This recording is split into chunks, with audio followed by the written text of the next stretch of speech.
हाय.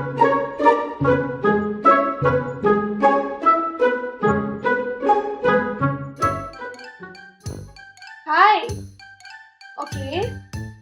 ओ God. Fuck off यार. अरे अरे मुक्ता, तू कोणाशी बोलतीयस? काय शब्द वापरला? तुला त्याचा अर्थ तरी कळतोय का? अहो आजोबा, जनरेशन मध्ये कॉमन आहे. कॉमन म्हणजे काय? अर्थ काय त्याचा? कुठली भावना व्यक्त करायला तुम्ही हे वापरता?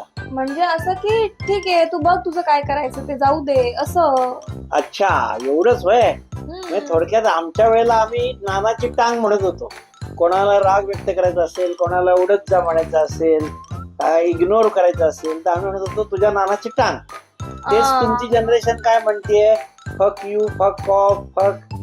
म्हणजे थोडक्यात काय, प्रत्यक्ष शब्दाला काही अर्थ नाहीये, त्याच्या मागची जी भावना आहे त्याला जास्त महत्व आहे.